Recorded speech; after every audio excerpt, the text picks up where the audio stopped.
Hi. Over the last few weeks, a number of people have been asking me what I believe God might be saying through this time of disruption to our normal lives. And I've held off answering because, to be honest, I haven't got a clue.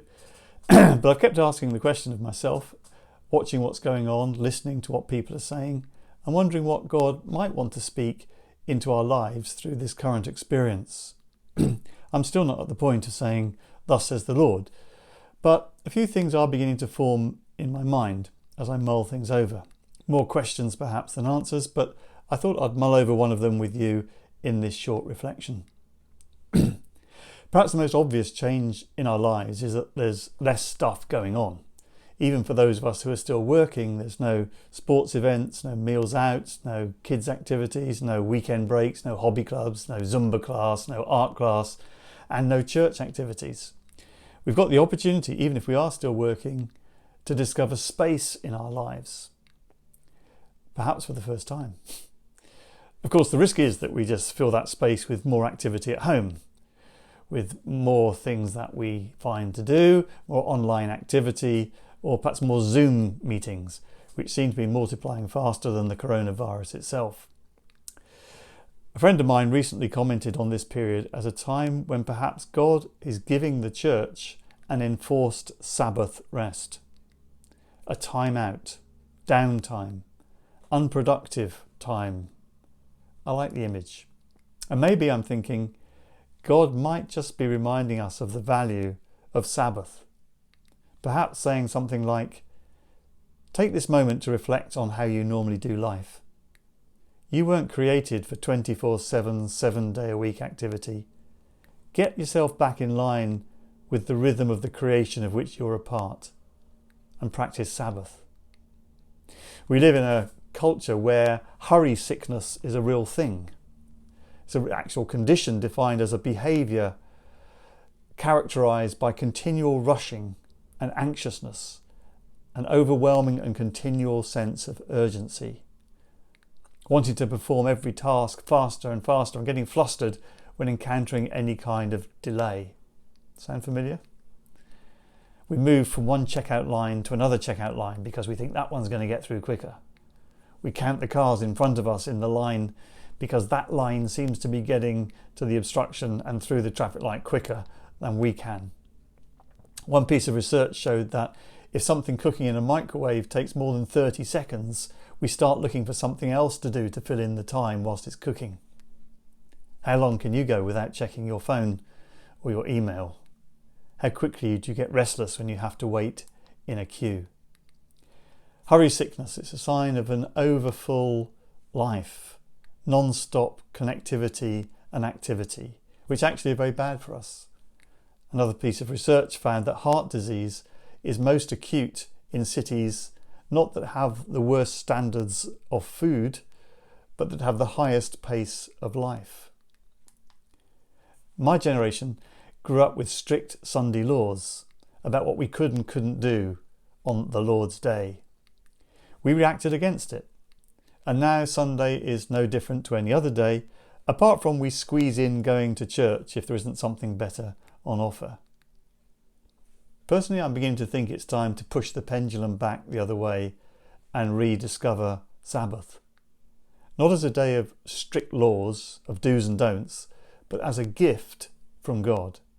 Here, have this day and do nothing. A day to do nothing. You'd think that'd be so desirable that we'd hanker after it.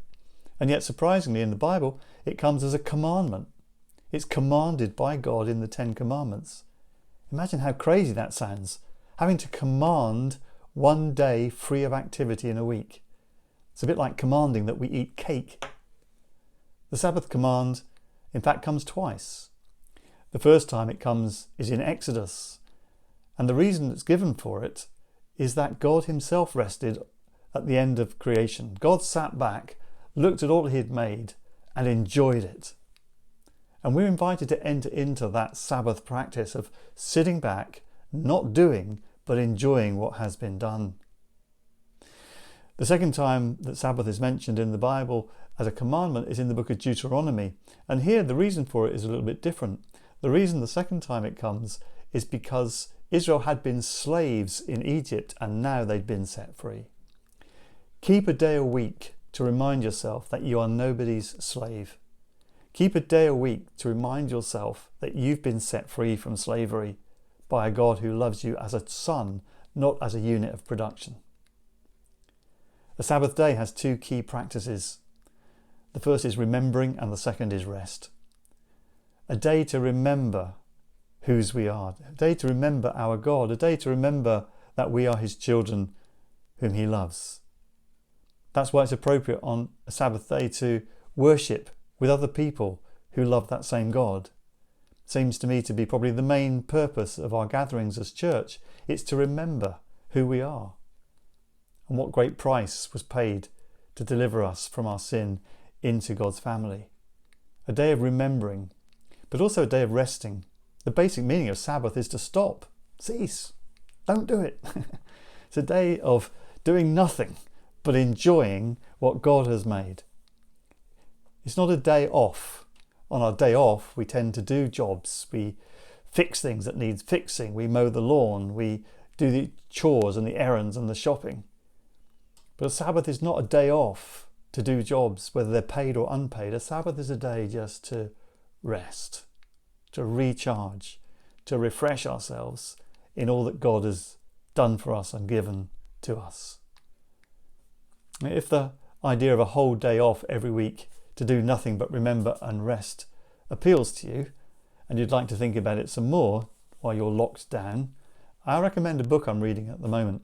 It's by John Mark Comer, and it's called The Ruthless Elimination of Hurry. The subtitle is How to Stay Emotionally Healthy and Spiritually Alive in the Chaos of the Modern World. It's a good book. If you don't know John Mark Comer, I've got a lot of time for him. He writes really well, he thinks very clearly, and he writes in a very easy to follow way. Get hold of his book if you're interested in finding ways to unhook yourself from the madness of the life that we lived before lockdown and to establish some better habits for life when lockdown lifts. Many of us have been forced to slow down. Perhaps it is a gift from God in a strange way. Think carefully, as and when the lockdown is eased, about how hard you press the accelerator back into what we used to call normal life.